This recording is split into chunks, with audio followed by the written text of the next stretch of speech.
A paz do Senhor Jesus, estamos iniciando mais um programa Instantes Finais e eu quero agradecer por sua audiência, a você que assiste a nossa programação pela TV, pelo YouTube ou pelo site www.iadpeplay.org.br. Que Deus te abençoe, que as bênçãos de Deus continuem sendo derramadas sobre você e sobre toda a sua família.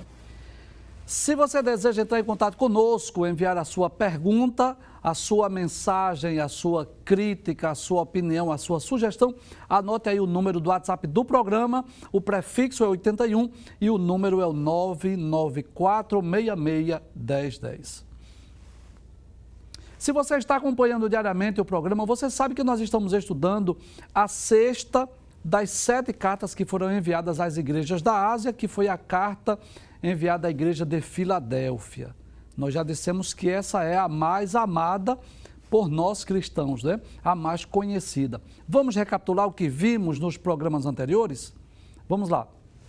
Bem, nós já estudamos o versículo 7, dissemos que nós não sabemos quem é o anjo daquela igreja, mas sabemos sim que havia ali um líder, um obreiro responsável pela igreja, a quem Jesus envia essa carta através do apóstolo João. E Jesus se identifica como aquele que é santo, nós explicamos aí que essa santidade de Cristo é no sentido pleno. Jesus diz que ainda é verdadeiro, digno de crédito, digno de aceitação e que tem a chave de Davi, nós já explicamos. Essa chave de Davi que é aquela chave de acesso ao reino, a chave de acesso ao Pai, é o único caminho que pode nos levar a Deus. E explicamos também o sentido, né, dessa expressão, aquele que abre e ninguém fecha e que fecha e ninguém abre.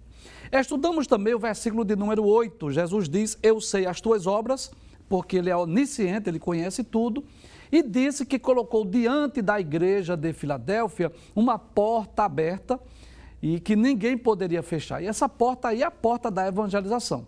A cidade de Filadélfia era propagadora da cultura grega no passado, porque passavam muitos viajantes ali pelo fato de estar na rota imperial. E Jesus, ele disse que abriu uma porta aberta diante da igreja, para que a igreja agora anunciasse não a cultura grega, mas a mensagem do evangelho. Jesus elogiou também aquela igreja, porque mesmo tendo pouca força, uma igreja sem muita riqueza, sem muita influência, mas ela guardou a palavra de Deus e não negou o nome de Cristo, mesmo em meio às aflições e às perseguições.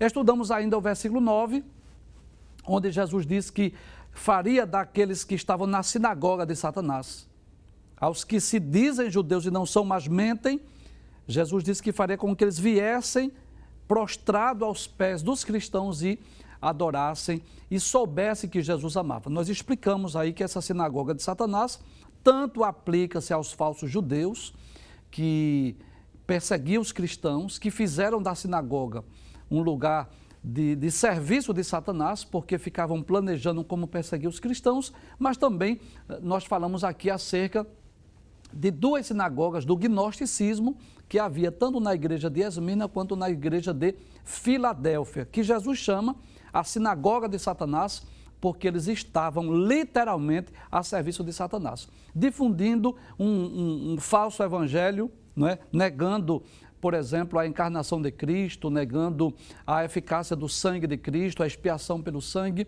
e outras heresias. E Jesus diz que Jesus faria com que eles viessem prostrado aos seus pés e adorassem. Nós já explicamos que não é a igreja que vai se curvar ao judaísmo, e sim o inverso.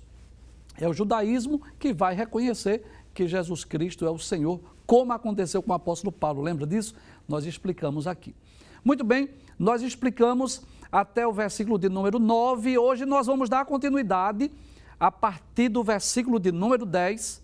Não é? Nós já recapitulamos esses versículos para que você possa se situar no texto e agora vamos dar continuidade ao estudo dessa maravilhosa carta, que é a carta enviada à igreja de Filadélfia. Vamos ver o que diz o versículo de número 10. Diz assim, como guardaste a palavra da minha paciência. Muito bem. Em outras palavras, o que Jesus estava dizendo, né? Vocês guardaram a palavra de exortação, a minha palavra de perseverança. Jesus estava dizendo assim, vocês me obedeceram com perseverança, apesar das perseguições. Ou seja, a igreja de Filadélfia, ela era caracterizada exatamente pelo fato de seguir a Cristo, de não desistir, de não recuar, de não voltar atrás, de não negar a Cristo, não negar a fé, não abandonar a cruz. E é isso que Jesus espera de cada um de nós, que nós sejamos perseverantes, que continuemos servindo e seguindo a Cristo, mesmo em meio às adversidades, mesmo em meio às aflições, às provações dessa vida. Nós já dissemos aqui diversas vezes, mas eu faço minhas as palavras do apóstolo Paulo, que disse: não me canso de dizer-vos as mesmas letras, porque é segurança para vós. A vida cristã não nos isenta de lutas, de provas, de adversidades. Seguir a Cristo não é viver uma vida tranquila, quieta e sossegada, não é ter uma vida de sombra e água fresca. Muito pelo contrário, né? Lá em João capítulo 16, versículo 33, Jesus deixou bem claro: no mundo tereis aflições. Na segunda carta de Paulo a Timóteo, no capítulo 2, versículo 3, Paulo diz a Timóteo, seu filho na fé: sofre, pois, comigo as aflições como bom soldado de Cristo. E na segunda carta de Paulo a Timóteo, no capítulo 4, versículo 5, Paulo diz ainda a Timóteo, seu filho na fé: suporta as aflições. Então, por incrível que pareça, as aflições, elas são necessárias à vida cristã. E talvez você pergunte, não é? Por que é que as aflições, as lutas, as provas, elas são necessárias à vida cristã? Bem, nós poderíamos citar aqui alguns exemplos, algumas situações, algumas circunstâncias que nos fazem crer, que nos levam a acreditar que as aflições, elas são necessárias na vida do crente. Primeiro, eu poderia dizer que é através das aflições que o nosso caráter é aperfeiçoado, que Deus molda o nosso caráter, que nos torna mais semelhantes a Cristo. Em segundo lugar, eu poderia dizer que as aflições, ela nos proporciona profundas experiências com Deus. A tendência natural, quando o crente está sendo afligido, quando está sendo perseguido, qual é? É orar mais, é buscar mais a Deus, é se aproximar mais de Deus. E isso resulta em quê? Em experiências, em intimidade, em comunhão. E eu poderia dizer ainda, não é? Que através das provações, das lutas, que nós vamos servindo melhor a Deus. O salmista diz isso no Salmo 119, versículos 67 e 71. Ele diz: antes de eu ser afligido, eu andava errado, mas agora guardo a tua lei. Foi-me bom ter sido afligido para que eu aprendesse os teus estatutos. Então, nós podemos entender que as aflições, as provações, as adversidades são comuns da vida do crente. E é interessante nós observarmos que as igrejas mais perseguidas foram aquelas que foram mais elogiadas por Cristo. Que coisa interessante. As duas igrejas mais perseguidas das 7 foi exatamente Esmirna e Filadélfia. E exatamente as que não recebem repreensão. Exatamente aquelas que recebem mais elogios. E como explicar isso?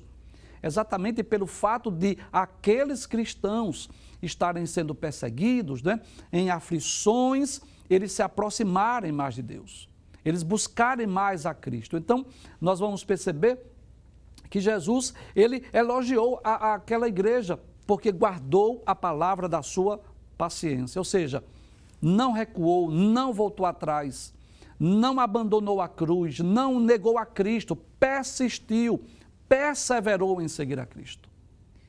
E o que foi que Jesus prometeu para aquela igreja que perseverou em segui-lo, que não recuou, que não voltou atrás, que não abandonou a cruz? Veja o que ele diz. Abre o texto. Jesus diz: como guardaste a palavra da minha paciência, também eu te guardarei da hora da tentação que há de vir sobre todo o mundo para tentar os que habitam na terra. Então, essa expressão, né, embora seja dirigida originalmente à igreja de Filadélfia, ela aplica-se à igreja do arrebatamento. E nós cremos nisso. A igreja será guardada do período sombrio da grande tribulação. Eu vou citar esse texto em outras versões, nós tivemos o cuidado de pesquisar para nós fazermos aqui uma comparação. Por exemplo, na versão Almeida, revista e atualizada, diz assim: você guardou a palavra da minha perseverança, por isso também eu guardarei da hora da provação que há de vir sobre o mundo inteiro para pôr à prova os que habitam sobre a terra. Na Nova Versão Internacional diz assim: visto que você guardou a minha palavra de exortação à perseverança, eu também o guardarei da hora da provação que está para vir sobre todo o mundo para pôr à prova os que habitam na terra. E da Nova Versão atualizada, Nova Almeida atualizada, diz assim: você guardou a palavra da minha perseverança, por isso também eu guardarei da hora da provação que há de vir sobre o mundo inteiro para pôr à prova os que habitam sobre a terra. Então observe que nessas três versões que citamos, Jesus promete guardar a igreja da hora da provação que há de vir sobre todo o mundo, sobre o mundo inteiro. Por essa razão, nós cremos que a igreja não estará na terra durante os 7 anos de tribulação. Nós cremos que a igreja será arrebatada antes. Bem, talvez você pergunte: se Jesus não livrou a igreja das provações, das perseguições que ocorreram no passado, nos primeiros séculos, por exemplo, por que é que a igreja será guardada no período da grande tribulação? É simples. É que o período da grande tribulação, nós precisamos entender que é o período do juízo de Deus sobre os pecadores. E a igreja, nesse caso, ela estará isenta. Nós poderemos conferir isso em vários textos bíblicos. Deixa eu falar aqui nessa câmera. Então, observe algo importante para nós compreendermos. As perseguições do primeiro século, Jesus não livrou a igreja. Porque aquelas perseguições, embora tivessem o objetivo de deter o crescimento da igreja, de calar a voz dos cristãos, mas ela trouxe um benefício. E qual foi o benefício? A igreja cresceu, a igreja se espalhou pelo mundo. Nós já dissemos aqui. E eu até já ilustrei aqui, eu vou ilustrar mais uma vez. É como se naquele momento em que os imperadores romanos, né, naquela fúria contra os cristãos, tentando deter o avanço da igreja, começasse agora a perseguir os cristãos, jogá-los nas arenas. Os cristãos começaram a ser queimados vivos, devorados pelas feras. E é como se os anjos de Deus estivessem ali de prontidão para vir socorrer, para livrar, e Deus dissesse assim: não, deixe. O sangue de alguns mártires serão derramados. Mas através daquela morte, o que aconteceu? Os cristãos começaram a sair de Jerusalém, começaram a alcançar a Judéia, Samaria e até os confins da terra. Então, havia um propósito, havia um objetivo. Era de fazer com que a igreja se espalhasse pelo mundo. Mas a grande tribulação não. A grande tribulação é o período da ira de Deus. É diferente. Observe, por exemplo, lá em Apocalipse, que é um texto que nós vamos estudar em breve, mas eu quero ler aqui. Apocalipse capítulo de número 6, que é exatamente o capítulo onde começa o registro da grande tribulação. Veja o que diz os versículos 15 a 17. Diz assim: e os reis da terra, e os grandes, e os ricos, e os tribunos, e os poderosos, e todo servo e todo livre se esconderam nas cavernas e nas rochas das montanhas, e diziam aos montes e aos rochedos: caí sobre nós, e escondei-nos do rosto daquele que está sentado sobre o trono e da ira do Cordeiro, porque é vindo o grande dia da sua ira, e quem poderá subsistir? Então, o período da grande tribulação é o período da ira de Deus sobre os ímpios, sobre os pecadores, sobre os incrédulos. E dessa ira, a igreja está isenta. Paulo deixou isso muito claro, escrevendo aos Tessalonicenses. Por exemplo, se você dispõe de uma Bíblia, se você puder, abra sua Bíblia e leia comigo, na primeira epístola aos Tessalonicenses, capítulo 1, versículos 9 e 10. Veja que a grande tribulação é o período da ira de Deus, mas que a igreja estará isenta. Primeira aos Tessalonicenses, capítulo 1, versículos 9 e 10, diz assim: Porque eles mesmos anunciam de nós qual a entrada que tivemos para convosco, e como dos ídolos vos convertestes a Deus para servir ao Deus vivo e verdadeiro, e esperar dos céus a seu Filho, a quem ressuscitou dos mortos, a saber, Jesus, que nos livra da ira futura. Observe ainda nessa mesma epístola, agora no capítulo de número 5, e o versículo de número 10 diz assim, 1 aos Tessalonicenses, capítulo 5, versículo de número 9, diz assim, porque Deus não nos destinou para a ira. Veja que coisa interessante. Deus não nos destinou para a ira, mas para a aquisição da salvação por nosso Senhor Jesus Cristo. Eu poderia citar ainda um texto lá da segunda epístola de Pedro, onde o apóstolo Pedro vai falar aqui sobre algumas manifestações do juízo de Deus no passado.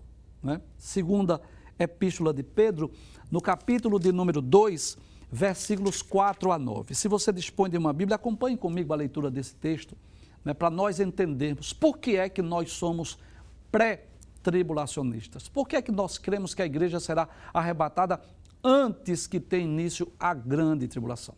Segunda carta ou segunda epístola de Pedro, capítulo de número 2, versículos 4 a 9, diz assim, porque se Deus não perdoou aos anjos que pecaram, mas havendo-os lançados no inferno, os entregou às cadeias da escuridão, ficando reservados para o juízo.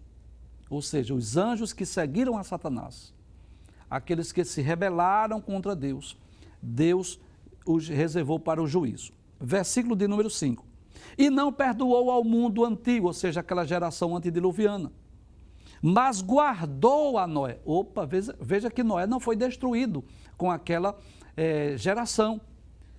Pregoeiro da justiça, com mais 7 pessoas, ao trazer o dilúvio sobre o mundo dos ímpios.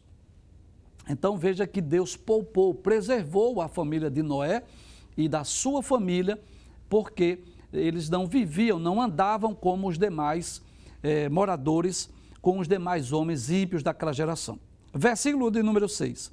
E condenou a subversão às cidades de Sodoma e Gomorra, reduzindo-as a cinza e pondo-as para exemplo aos que vivessem impiamente. Ou seja, Deus destruiu também as cidades de Sodoma e Gomorra. Mas observe o versículo 7. E livrou o justo Ló, enfadado da vida dissoluta dos homens abomináveis. Ou seja, Ló não foi destruído com aquela geração, com aquelas 2 cidades. Por quê? Por qual motivo? Versículo 8. Porque este justo, habitando entre eles, afligia todos os dias a sua alma justa, pelo que via e ouvia sobre as suas obras injustas. Agora veja o que Pedro diz no versículo 9. Assim sabe o Senhor livrar da tentação os piedosos e reservar os injustos para o dia do juízo, para serem castigados.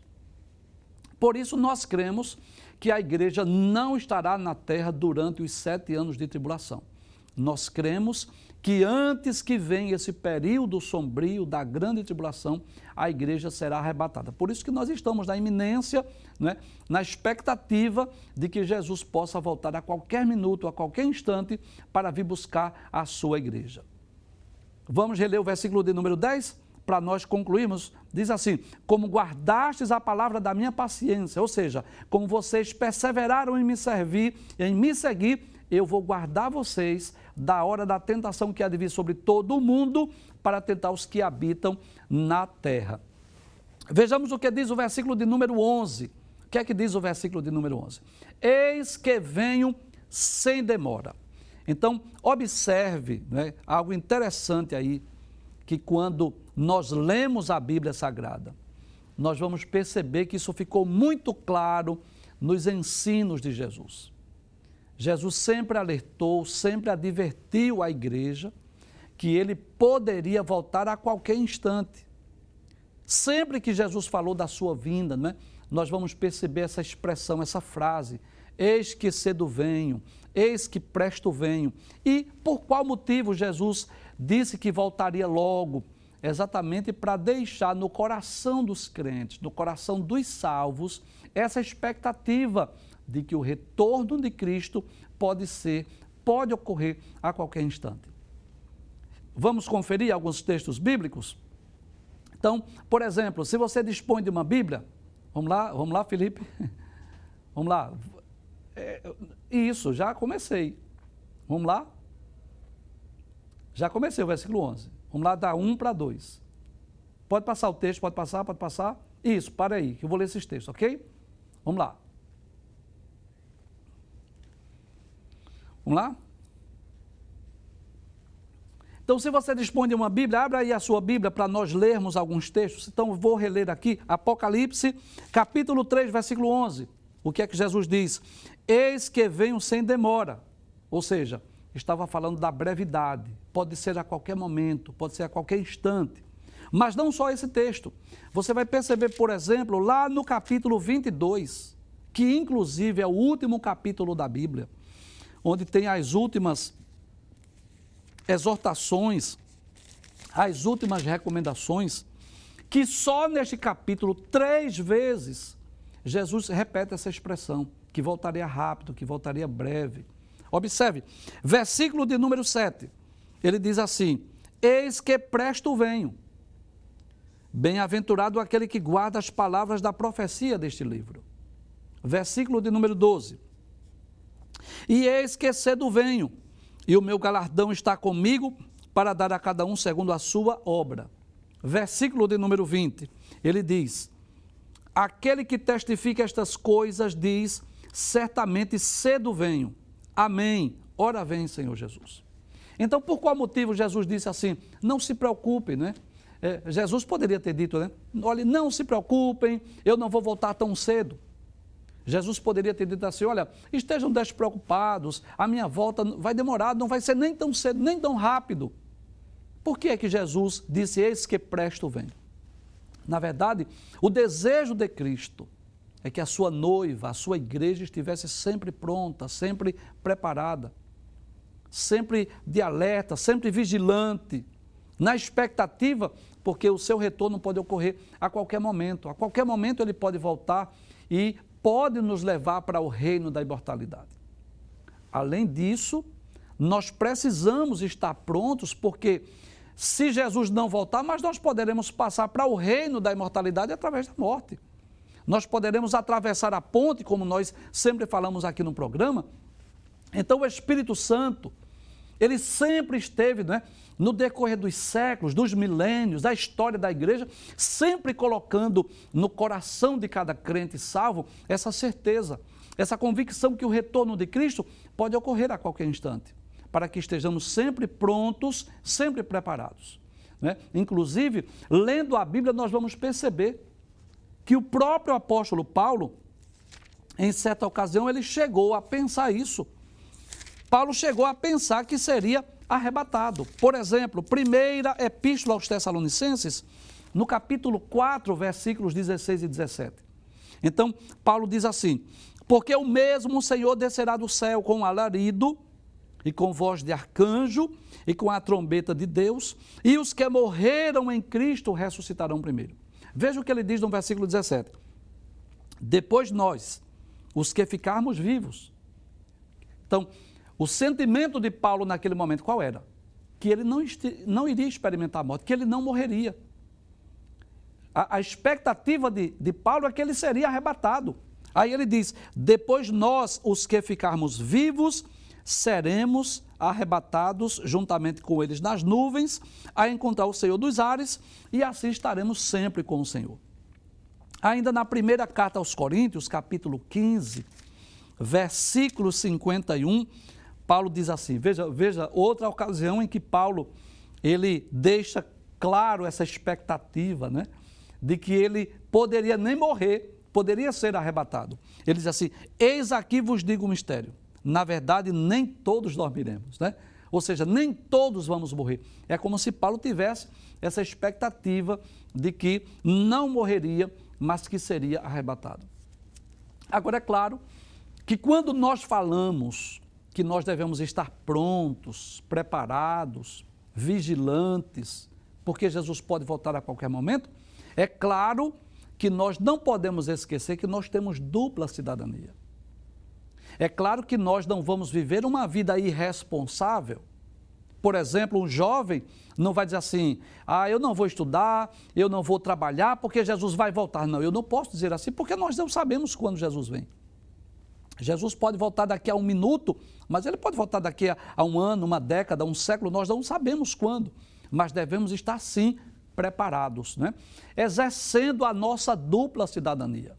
Então, como cidadão da terra, nós estudamos, nós trabalhamos, nós pensamos no futuro, né? Mas também como cidadão do céu, como cidadãos celestiais da Nova Jerusalém, nós vivemos dessa expectativa de que Jesus pode vir nos buscar a qualquer momento. Vamos voltar para o texto. Aí Jesus diz, eis que venho sem demora, guarda o que tens, para que ninguém tome a tua coroa. Então, guardar o que tens significa guardar a fé, significa guardar a palavra de Deus, guardar sobretudo a nossa salvação. Nós já dissemos aqui que a nossa salvação é o nosso maior tesouro, a nossa maior recompensa. Nós já dissemos aqui que não existe maior conquista nesse mundo do que a nossa salvação. Jesus deixou bem claro isso. Ele disse de que adianta o homem ganhar o mundo inteiro se ele perder a sua alma.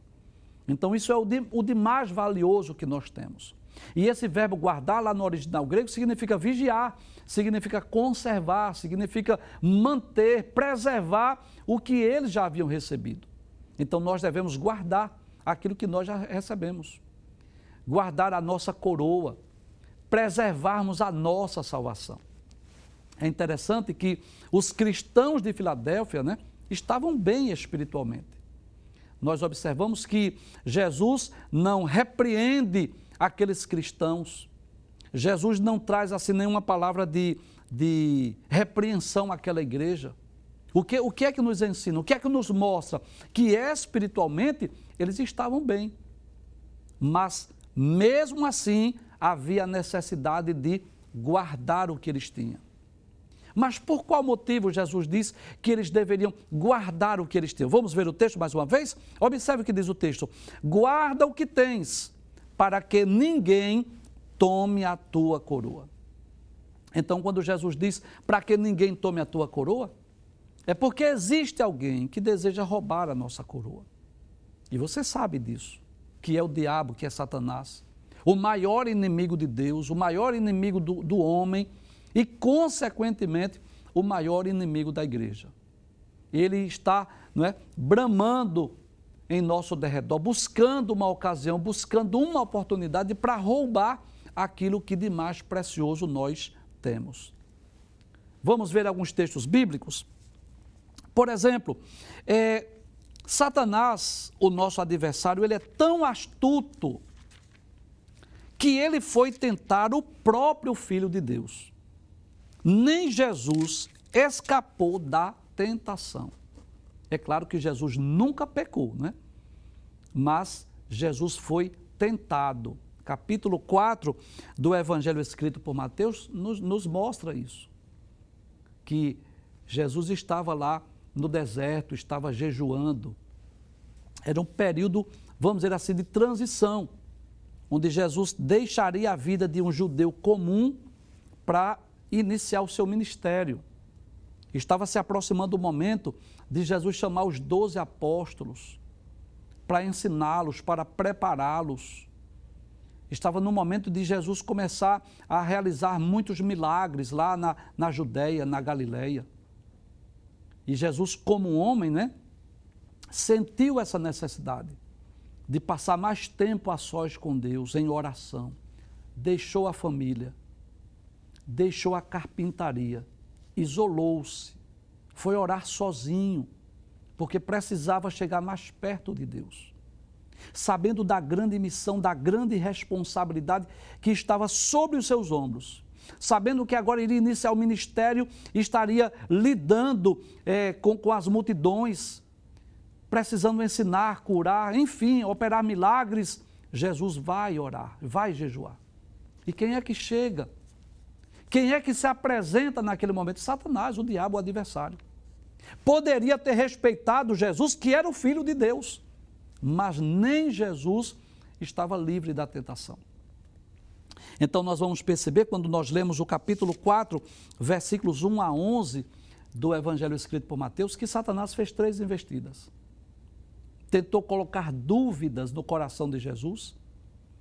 Então, primeiro disse a Jesus: se tu és o Filho de Deus, torna essas pedras em pães. Então, ele queria que Jesus usasse o seu poder, a sua autoridade para satisfazer suas necessidades.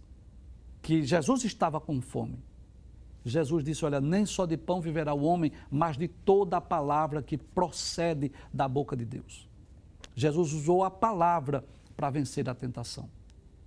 Depois, ele levou Jesus para o pináculo do templo e, claro, nós não acreditamos que Jesus tenha ido literalmente com Satanás ao pináculo do templo, de forma alguma, mas em pensamento, porque a tentação pode vir também através de pensamentos.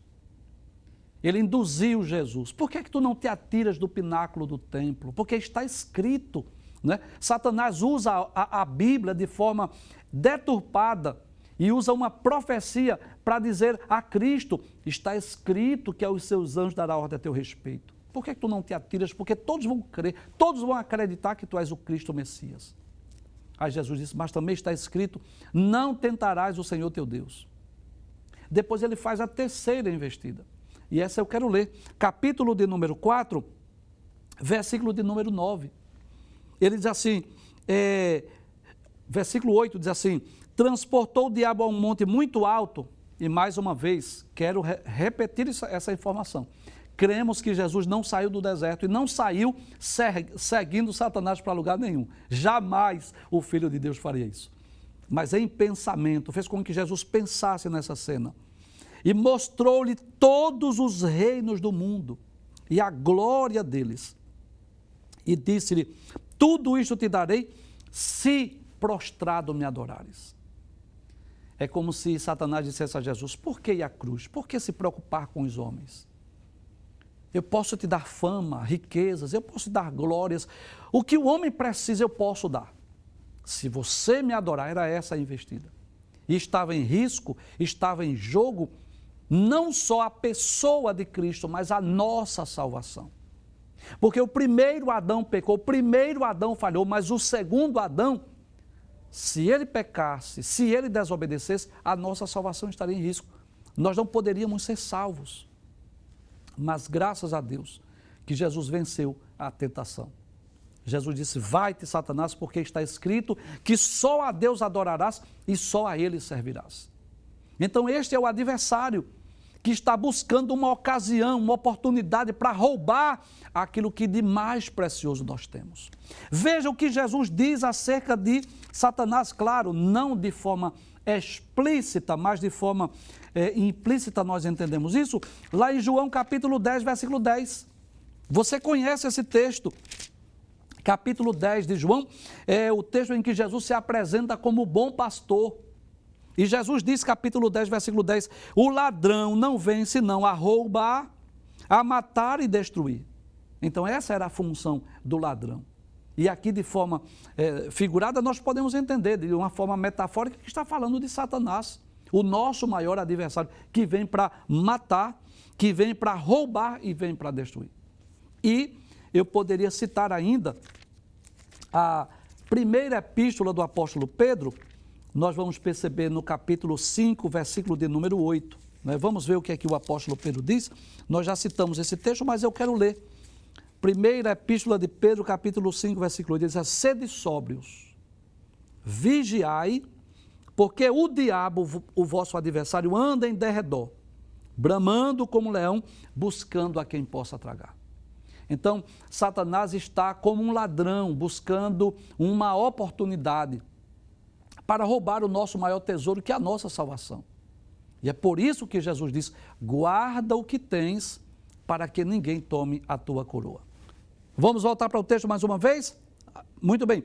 Eis que venho sem demora, ou seja, esteja pronto, esteja alerta, esteja vigilante, esteja esperando que eu possa voltar a qualquer momento. Mas Jesus diz: guarda o que tens, para que ninguém tome a tua coroa.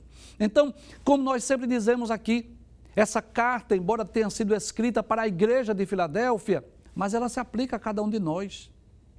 O que foi que nós recebemos? O que é de mais valioso, de mais precioso que Cristo nos entregou? Alguém querendo roubar, alguém querendo furtar. E há uma responsabilidade individual.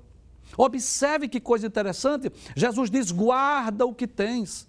E isso fala da nossa responsabilidade pessoal, da nossa responsabilidade individual de não negligenciarmos, de não sermos descuidados com aquilo que recebemos de Cristo. E eu me refiro, claro, principalmente à nossa salvação, que é o maior tesouro, o maior galardão, a maior recompensa, a maior dádiva, mas eu posso dizer que dentro dessa salvação também estão inclusas aí outras bênçãos que Deus nos deu, que Cristo nos entregou.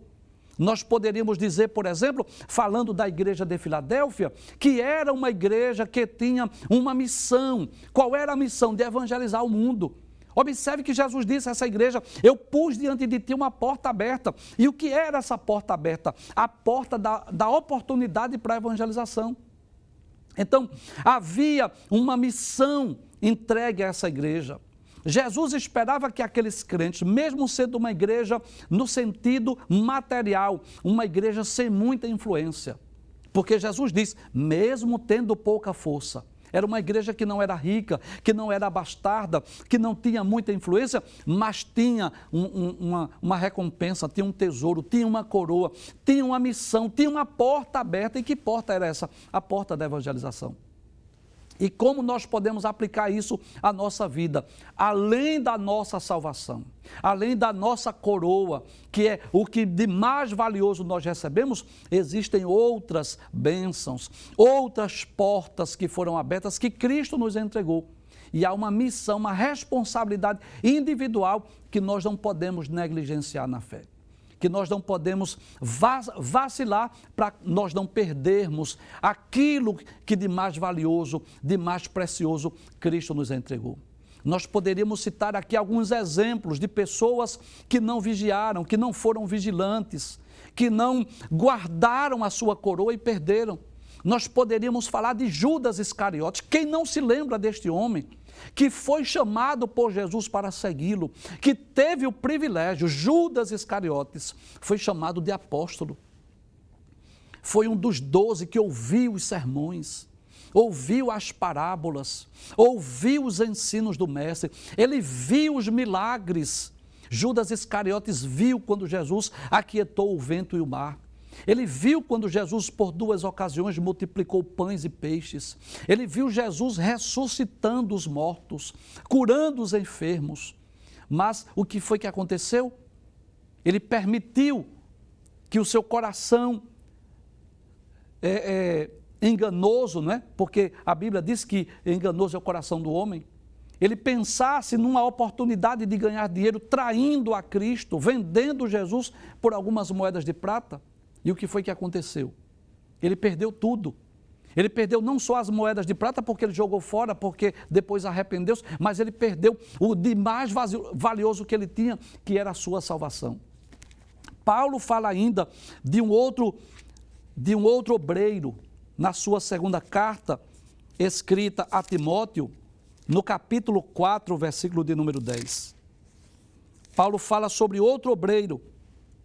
Capítulo de número 4, versículo 10, Paulo diz assim, porque Demas me desamparou, amando o presente século, e foi para Tessalônica. É um outro exemplo de alguém que era um obreiro, era um cooperador da obra de Deus, que estava auxiliando Paulo. Mas o que aconteceu? Não guardou a sua coroa, não preservou aquilo que havia recebido e tudo nos leva a crer, não temos mais registro do que aconteceu com Demas, mas tudo nos leva a crer que perdeu a sua salvação. Nós cremos, você sabe disso. Eu sei que eu estou sendo assistido por pessoas de diversas denominações e algumas dessas pessoas que assistem ao nosso programa pensam ou creem ou acreditam numa predestinação fatalista e que dizem que o cristão não pode perder a sua salvação ou que uma vez salvo, salvo para sempre. Com muito respeito a você, mas eu gostaria de dizer que não é isso que a Bíblia nos ensina. A Bíblia nos ensina, sim, sobre a responsabilidade pessoal, individual, de preservarmos aquilo que nós recebemos, a nossa coroa, para que não seja roubada. Vamos ver o texto mais uma vez para nós concluirmos. Eis que venho sem demora, guarda o que tens, para que ninguém tome a tua coroa. Nós vamos a um breve intervalo e voltamos dentro de instantes. Até já.